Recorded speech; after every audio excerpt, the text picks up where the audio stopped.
The Russian impersonal sentence is another distinctive feature from English.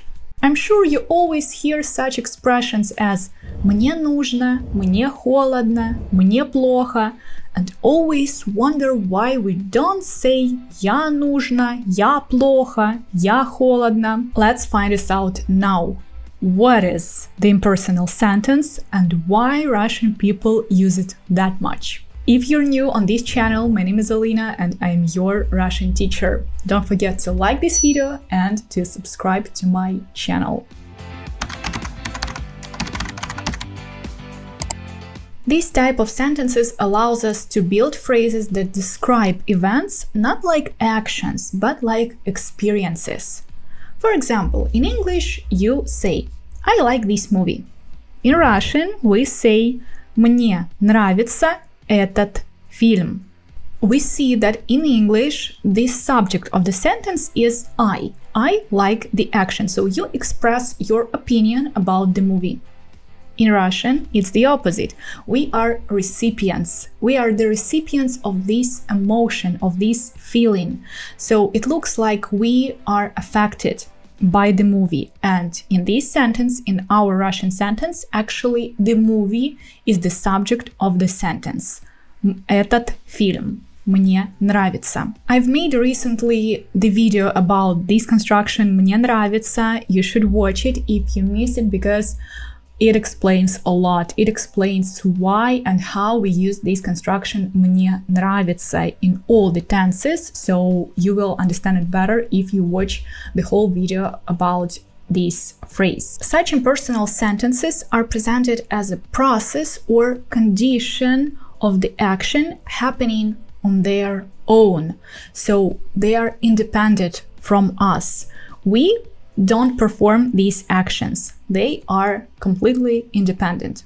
That's why the subject, the logical subject of the action, can be omitted in such sentences completely, or we can use it in the dative case, which we do very, very often. One important thing that I need to tell you is that here you don't even think about the grammar. Here you need to understand the logic of Russian people, because it's more about the people than about the grammar. Because that's how we usually describe things.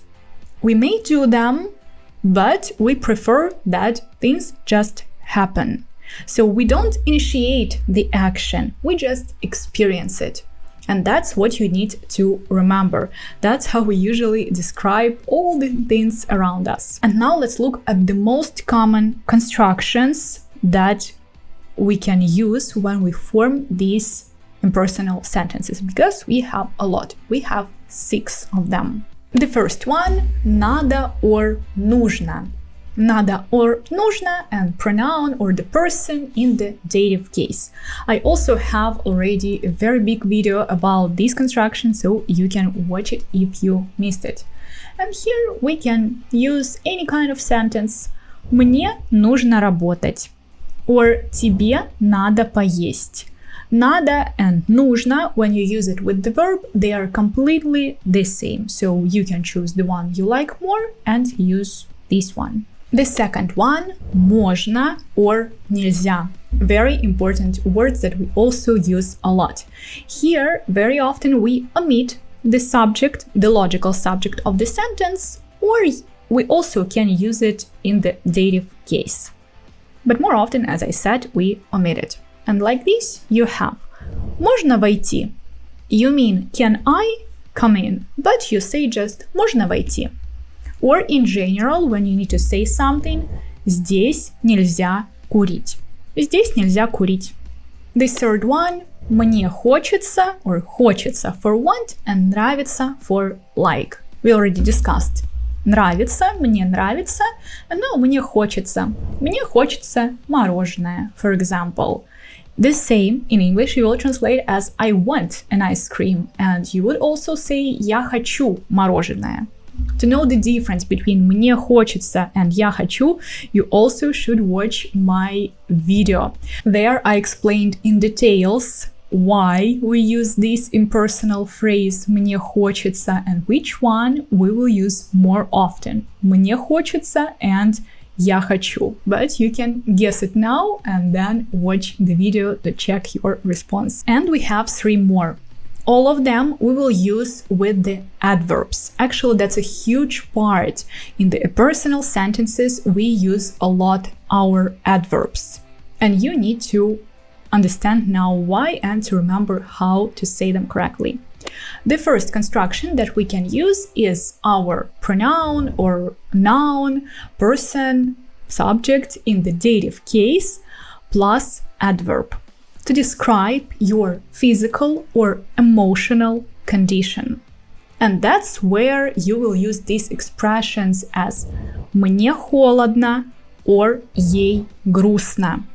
Anything you can use here. The next one is very similar, but it will use location plus an adverb. And these sentences you know from the very beginning. So you already use all these sentences, but you really don't know why you say it like this. So from the very beginning, you try to remember that you need to say холодно, жарко when you describe the weather. But you never say холодный, жаркий, which is an adjective.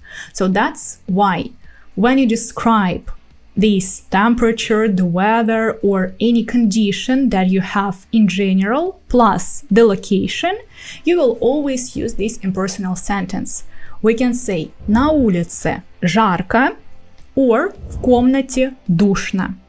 Even if you don't use location, it'll be same logic. You can use just one word to describe any of these conditions. Холодно, жарко, душно, влажно, облачно.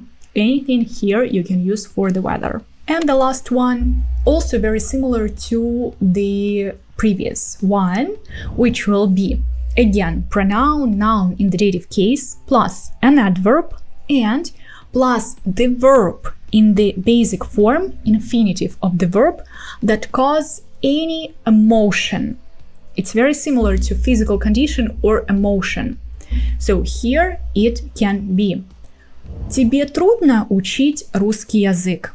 This amazing phrase «мне трудно» is actually very good to use because if you translate into English, you have «it's difficult for me». And when people try to say «it's difficult for me», they try to translate word by word. Это трудно для меня. Grammatically, it's still correct.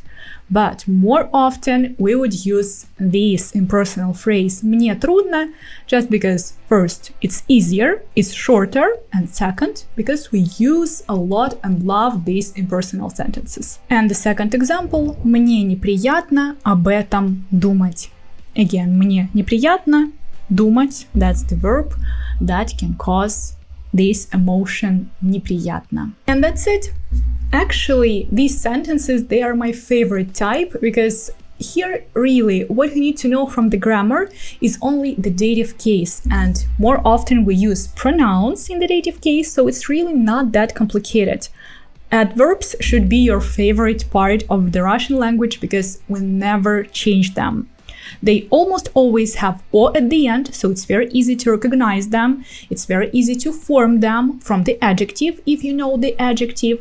And if you just combine it with the dative case, you can use a lot these very natural impersonal sentences. Thank you very much for watching. Subscribe to my channel to learn Russian with me.